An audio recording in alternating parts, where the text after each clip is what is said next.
Hello, in this CD we're going to discuss different ways of keeping your business in control. As your business starts to grow, you're going to find that there's more and more fires that need to be put out on a regular basis. And these things will be very, very stressful for you to deal with. Now, let's talk about keeping realtors in line. Realtors always feel that they're in the driver's seat. And a lot of times when you have two realtors, each one will feel like they're in control. The listing agent will feel like, well, this is my listing by God and I'm in charge. And then the buyer's agent will say, well, I've got a ready, willing, and able buyer and I'm going to go ahead and I'm in charge because the buyer listens to me and what I say goes. So that is something that we're going to struggle with, of dealing with people with huge egos, and in essence, many realtors become narcissists if they're not already one when they enter the industry. A lot of times they have a lot of self-love, a lot of self-promotion, and after a while they begin to truly believe that they are the best agent out there and there's nobody that's as good as them, even other agents, and it begins to warp them. So we're going to have to deal with some real drama queens. How do we keep our realtors in line? The first way to do it, more than anything, is to document everything and to keep in touch with both realtors and to update them on a regular weekly basis as to what's going on with those files, and to have clear communication. Clear communication done in a business-like and professional manner does more to prevent drama and things blowing up in your face than anything else I can recommend. If something's going on where it's a hard thing to deal with, let's say the rate goes up and you forgot to lock the loan and you made a mistake, or if closing costs are way higher than you predicted and these things will materially affect the loan and affect the purchase of the property, you need to swallow it and go ahead and as quickly as possible let everybody know. I wouldn't encourage you to be a martyr and to take the blame and to throw yourself under the bus, but what I would encourage you to do is to simply and professionally explain what's going on in an impartial and detached manner. Is the realtor gets excited, and as they start going, well, didn't you know that, and don't you know your job, and blah blah blah, and they might even get their people stirred up against you. What you need to do is just hold your ground and say, absolutely, I understand that these things happen in a typical loan, and what I wanted to do is just follow up with you and talk about how we got here. And if you're just simply firm and businesslike, a lot of realtors will cave in for you because in the end, they're just scared that they're not going to get their commission. But if you have a plan and a solution, most of the time they'll appreciate that and they'll go with you. Because one of the things they're fearful of is that they're going to put all this time and effort and energy and months of waiting on this listing to sell, and then all of a sudden it's going to blow out because you as the loan officer have made a mistake. So, how do we keep realtors in line? Firm, businesslike, professional. We never raise our voice. We never get mad at them. We never call them idiots or jerks or a bunch of weirdos. We never do any of that. What we do is we just simply break down what's going on, and a lot of times I'll have the client on the phone with myself and the realtor at the same time. So the realtor can't turn around and reinterpret what I said to the client, where they can't call the client and say, well, I talked to the loan officer and they're incompetent.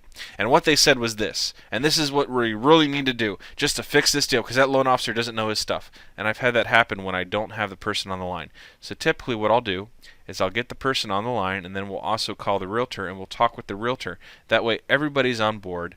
There's no reinterpretation of what was said, and it allows for a clean and clear line of communication.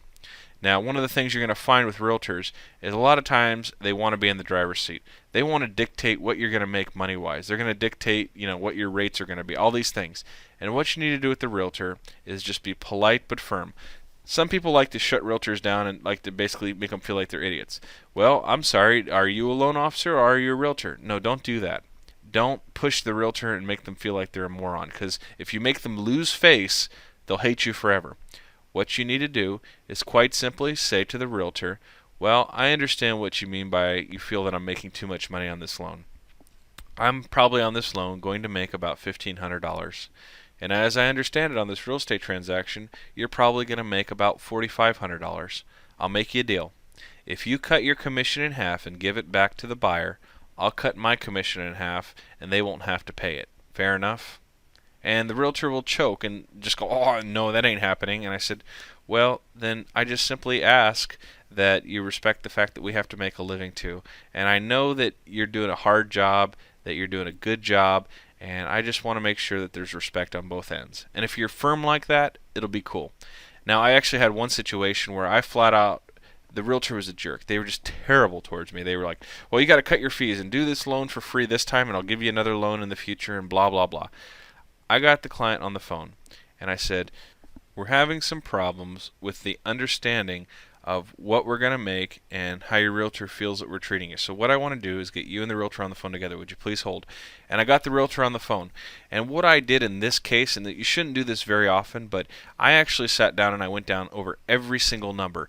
I sat down with the good faith estimate and I said, okay, based on the way this loan is going to work out, I'm going to make 1%. I'm going to make about $3,000. And that's what our company brings in. After I get paid by my company, I will make about $1,500, and that's what I, as Erik Webster, get paid for. Now let's go and look at all the other numbers, and then we went down everything. Title fees, doom. And then I got to the realtor commission, and I said, based on the numbers I understand, the realtor on this deal is going to make about $9,000. And I don't know what your split is there, but if you feel that I'm pirating or I'm doing badly by this customer, I will make you a deal. I will cut my commission in half if you'll do the same and rebate it back to your buyer towards their closing costs to be able to help them to enter into this home in a more cost-effective manner. Oh, you should have been there. The realtor was just livid. I mean, they're quick to cut my commission, but oh my God, the fact that I brought up their commission in front of the person, and I never did business with that person again. But in that extreme scenario, because the realtor kept pushing and poisoning the client, I had to just go to that next step. I would encourage you only to go there as a last resort. Don't push it because you'll make an enemy for life. Because the realtors are really greedy creatures. They just want to deal with what they want to deal with. They want to go ahead and get paid, and they don't want to have anything mess with their transaction. So with a realtor, you need to be firm but polite. And don't cave in. Don't grovel. And in fact, if you show weakness, they'll go ahead and push you around even harder. A lot of times what I found is that when I go the wrong route, when I try to be weak, when I try to show them my belly and just say, listen, I understand where you're coming from, I'll cave in. A lot of times at that point they'll respect you less and they'll actually stab you in the back quicker. If you're firm and hard and make sure that the client is on the phone or the client has a clear understanding as to what was communicated, at that point the realtor will have less ammunition to go back to the client and try to stab you in the back. So once again, it comes down to professionalism and communication. And that's how you keep the realtor in line. And let them know that you talk to the client on a regular basis. Because if they know you have a good relationship with the client, they're not going to be quite so quick to talk badly about you and to make the client feel like you're an incompetent fool. Now, let's talk about when to fire a realtor, which will be our next unit. And let's just go on and talk about that very uncomfortable subject, but you will find that it's a necessary part of your business.